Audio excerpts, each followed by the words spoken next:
Untuk teman-teman media yang telah hadir, dipersilakan maju dan mengikut pernyataan sikap ini. Oke, kita langsung mulai aja kepada Bang Zenzi Zuhadi. Kami persilakan. Bisa didengar? Jelas ya? Kalau kecil.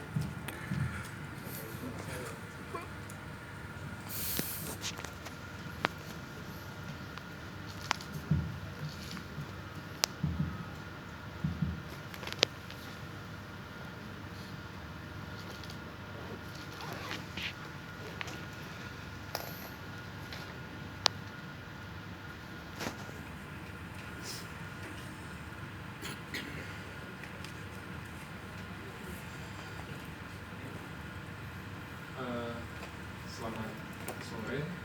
Assalamualaikum warahmatullahi wabarakatuh.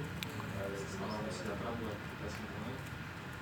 Izinkan saya mewakili koalisi untuk menyampaikan pernyataan sikap terkait dengan rencana pembangunan atau rencana kebijakan pemerintah untuk 5 tahun ke depan. Pernyataan sikap ini dirumuskan oleh Koalisi Masyarakat Sipil untuk merespon beberapa gejala yang diperlihatkan oleh pemerintah Indonesia yang menegasikan konteks penyelamatan lingkungan dan rakyat, menegaskan kembali visi kerakyatan dan lingkungan hidup dengan rahmat Tuhan yang Maha Esa. Satu, bahwa lingkungan hidup dan sumber daya alam adalah karunia Tuhan yang Maha Esa bagi segenap bangsa Indonesia, baik generasi saat ini maupun generasi yang akan datang.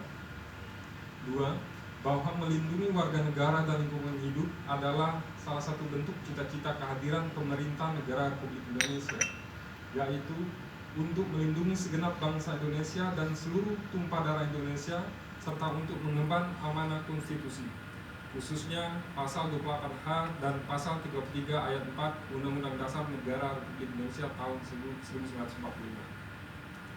Yang ketiga, bahwa lingkungan hidup dan sumber daya alam bukan saja merupakan salah satu modal pembangunan nasional, melainkan juga sebagai sistem penyangga kehidupan, baik bagi manusia maupun makhluk hidup lainnya.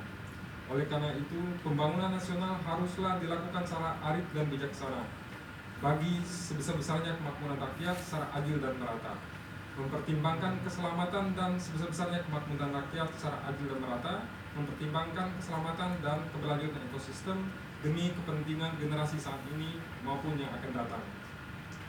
Bahwa berbagai kerusakan lingkungan hidup dan sumber daya alam yang telah terjadi secara masif, berlangsung lama dan telah meningkatkan kerentanan bencana hingga pada taraf mengancam keselamatan warga serta pencapaian tujuan pembangunan nasional itu sendiri. Berbagai ancaman tersebut diakibatkan oleh lemahnya tata kelola lingkungan hidup dan sumber daya alam, pertumbuhan ekonomi yang bertopang pada investasi yang eksesif terhadap lingkungan hidup, akses warga negara terhadap lingkungan hidup dan sumber daya alam yang timpang, kehancuran ekosistem yang tidak dipulihkan, hingga penegakan hukum yang tumpul, khususnya bagi kejahatan lingkungan hidup yang terorganisir. 5. Bahwa selama ini bangsa Indonesia sebagai bagian dari bangsa-bangsa di dunia telah berkomitmen untuk berperan serta aktif dalam mendorong terwujudnya berbagai inisiatif global dalam melindungi bumi melalui inisiatif pembangunan berkelanjutan, pengendalian perubahan iklim, pembangunan rendah karbon, dan berbagai inisiatif lainnya yang patut untuk senantiasa dipertahankan dan ditingkatkan.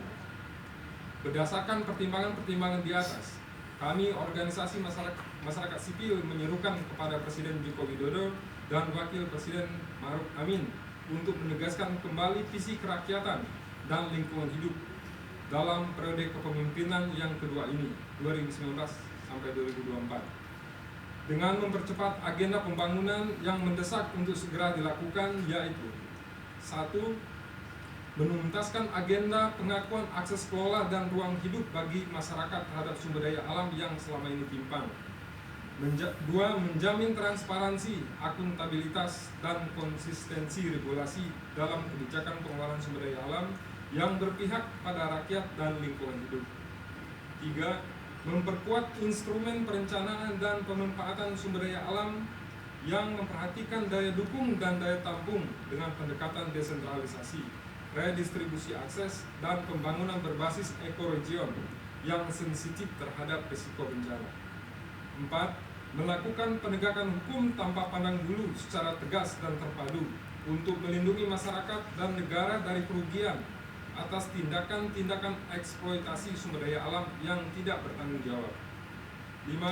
Memastikan adanya tindakan pemulihan terhadap setiap pencemaran dan kerusakan dengan menitik beratkan pertanggungjawaban kepada pelaku kejahatan lingkungan. 6.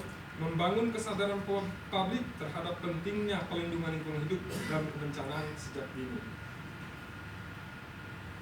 Untuk melaksanakan 6 agenda di atas harus dilakukan 2 strategi, yaitu 1. Pembenahan kelembagaan tidak hanya untuk reformasi birokrasi, untuk sekedar memfasilitasi investasi, melainkan perlindungan sumber daya alam yang selama ini masih diwarnai berbagai isu konflik of interest yang rentan terhadap praktek korupsi sumber daya alam. 2. Menciptakan kepemimpinan yang kuat, bersih, dan bertanggung jawab dalam Kabinet 2019-2024 maupun lembaga pelayanan publik yang terkait dengan sumber daya alam. Demikianlah pernyataan sikap Polisi Masyarakat Sipil disampaikan. Terima kasih. Wassalamualaikum warahmatullahi wabarakatuh. Waalaikumsalam.